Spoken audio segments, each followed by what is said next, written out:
Chemistry basics में सभी का फिर से एक बार स्वागत है।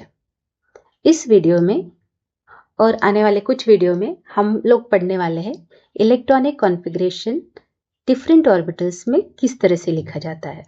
तो ये जो डिफरेंट ऑर्बिटल्स है SPDF ऑर्बिटल्स, इसमें इलेक्ट्रॉन्स किस तरह से अलग अलग तरीके से हम लोग डिस्ट्रीब्यूट कर सकते हैं, और ये जो डिस्ट्रीब्यूशन होता है वो डिफरेंट प्रिंसिपल्स पे बेस्ड होता है। तो इस वीडियो में हम लोग अबोव्स प्रिंसिपल के बारे में पढ़ते हैं।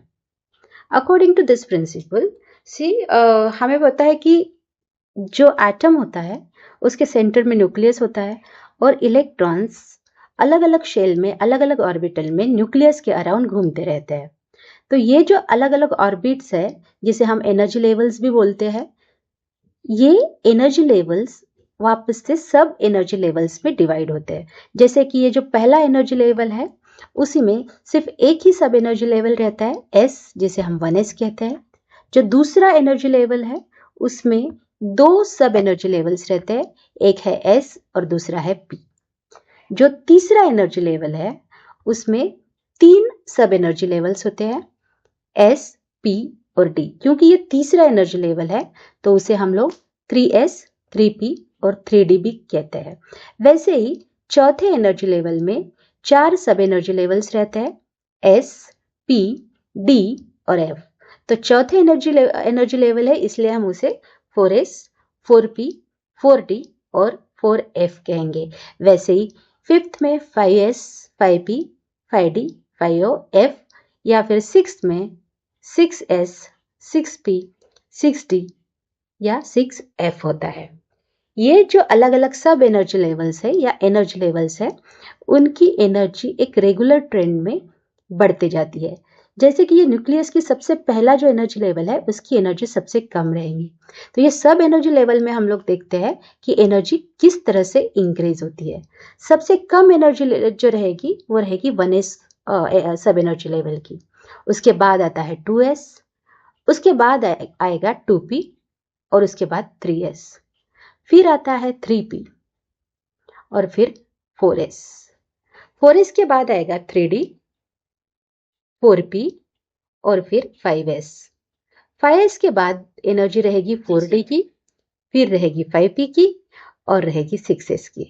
उसके बाद 4A, 5D और 6P। इस ऑर्डर में एनर्जी इंक्रीज होती जा रही है। सबसे कम एनर्जी है 1S की, उसके बाद 2S, फिर है 2P, उसके बाद 3S, फिर है 3P, यहाँ पे है 4S, फिर है 3D, 4P, 5S, 4D, 5P और 6S। यहाँ पे हम देख रहे हैं कि 4S की जो एनर्जी है वो 3D से कम है, तो उसका कारण हम अगले स्लाइड में देख रहे हैं।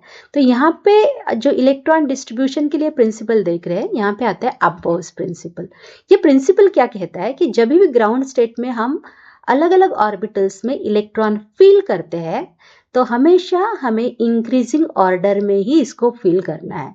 मतलब जिस ऑर्बिटल की सबसे कम एनर्जी रहेगी उसमें सबसे पहले इलेक्ट्रॉन्स फील होंगे, उसके बाद उसके आगे वाले, उसके बाद उसके आगे वाले। तो हम लोग यहाँ पे जो इलेक्ट्रॉन्स फील करेंगे it should always be in increasing order. Electron को हमें हमेशा इंक्रीजिंग ऑर्डर में ही फील करना है। इसका मतलब जिसकी एनर्जी सबसे कम रहेगी उसमें सबसे पहले इलेक्ट्रॉन एंटर करेंगे। जैसे कि 1s है तो 1s में सबसे पहले इलेक्ट्रॉन फील होंगे। अगर 1s की कैपेसिटी फुल हो जाती है तो जाएगा 2s में, 2s के बाद जाएगा 2p में, फिर जाएगा 3s में, 3s के बाद जाएगा 3p में, उसके बाद जाएगा 4s में, फिर जाएगा 3D, 4p। इस हिसाब से इलेक्ट्रॉन्स फील करते हैं। तो अबोव्स प्रिंसिपल क्या कहता है? In the ground state of an atom, the electrons are filled in the increasing order of energies of the orbital. मतलब orbital of lower energy filled first and then electron goes to the higher energy level. यह है अबोव्स principal. हमेशा electron feel करते वक्त increasing order of orbitals में ही feel करने। तो हमने देखा इससे पहले कि 4s की जो एनर्जी है वो 3D से ज़्यादा है। तो इसके लिए और एक रूल हम अप्लाई करते हैं, दैट इज n+l रूल। जिस भी ऑर्बिटल का n+l वैल्यू ज्यादा रहेगी उसकी एनर्जी भी ज्यादा रहेगी। n प्लस एल, यहाँ पे n मतलब होता है प्रिंसिपल क्वांटम नंबर और l मतलब होता है azimuthal quantum number. n principal quantum number, l azimuthal quantum number.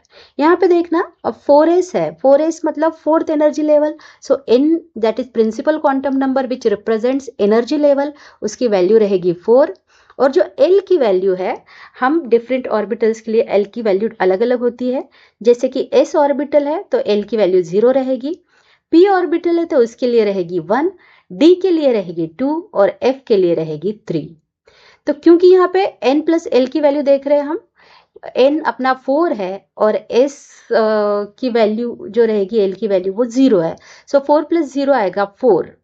और 3D के लिए n प्लस एल देखेंगे तो n दैट इज 3D है तो उसका जो मेन एनर्जी लेवल है वो 3 रहेगा, मतलब n की वैल्यू 3 रहेगी। और जो l की वैल्यू है d सब एनर्जी लेवल के लिए वो रहेगी 2, तो 3 प्लस 2 मतलब 5।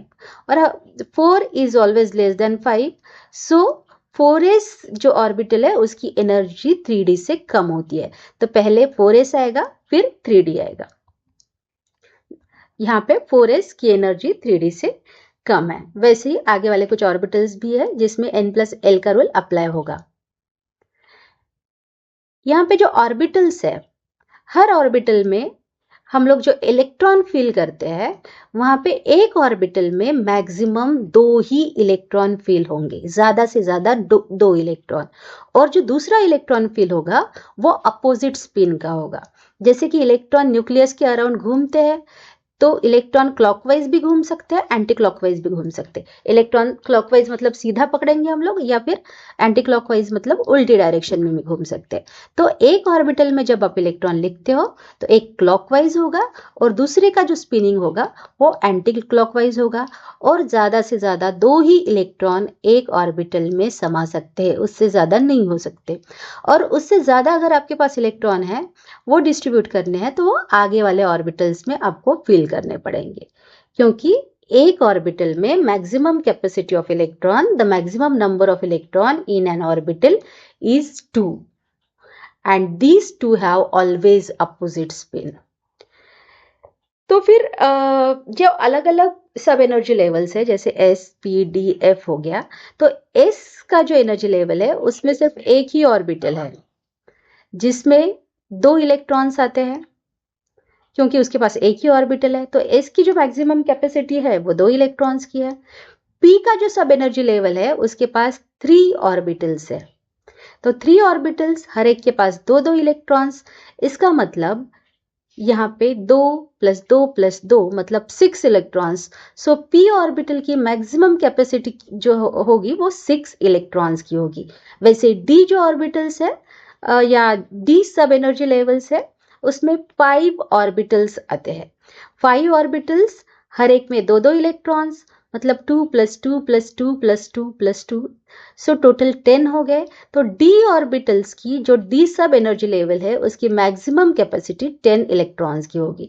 वैसे ही F है उसमें 7 ऑर्बिटल्स आते हैं, तो हर एक में 2 के हिसाब से F जो सब एनर्जी लेवल है उसमें मैक्सिमम 14 इलेक्ट्रॉन्स आएंगे। तो ये अलग अलग रूल्स है जिससे हम इलेक्ट्रॉन का डिस्ट्रीब्यूशन करते हैं अलग अलग ऑर्बिटल्स में। आगे के वीडियो में हम देखेंगे Hund's rule of maximum multiplicity. So आप देखते रहिए chemistry basics. Thanks for watching. Thank you.